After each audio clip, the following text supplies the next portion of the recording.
So it looks like there's one specific thing that every single person hates in iOS 18. And it is actually pretty insane. And I actually kind of thought something like this was going to end up happening, because when I first updated to iOS 18, I went through all the applications, I saw all the changes that Apple made and what people were reporting. And wow, the consensus is people really don't like iOS 18 at all because of the Photos application. I think people like iOS 18 and I think a lot of people love it, but the problem is that within the Photos application, it just is such a clunky, weird mess right now. And it's weird because Apple did like back-to-back changes. They made a big improvement, I think in iOS 16 or iOS 17. And then within iOS 18, they changed the whole entire landscape again. So I don't know why they ended up doing this. I feel like personally, they should have actually go through and basically just, focused in on the Photos application and improving it, rather than making it it's like a different type of application now, which is actually pretty insane. So for number one, the new layout is basically you have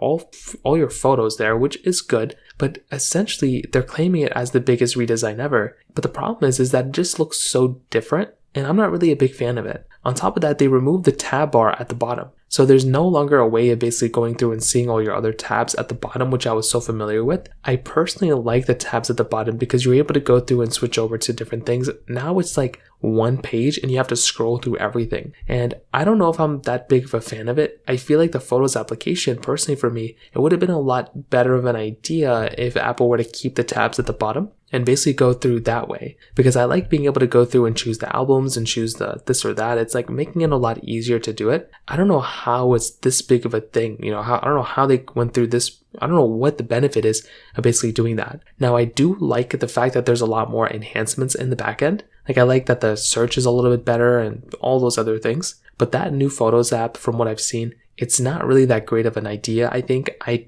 luckily have not installed it on my main device yet, but I do think if enough people actually complain to Apple and probably make videos like this and leave comments on their videos and, beg them to change it back, they probably will. We've seen this time and time again, but I don't know anybody who actually has gone through and liked this particular thing. Every single comment I've seen of this, everyone hates it. And I knew something like this was going to happen. You can look back at my videos from June in WWDC that year. I made a video on how to use the Apple Photos, iOS 18 app. And, people are still watching it out because it's so hard to use. So in terms of that kind of covers it up there. If you have any other thoughts or questions, let me know in the comment section below. Hit the like button, that would mean so much, but definitely hit that subscribe button. More importantly than everything else, I love every single one of you guys. Hopefully I'll catch you guys in the next video. Peace out till then.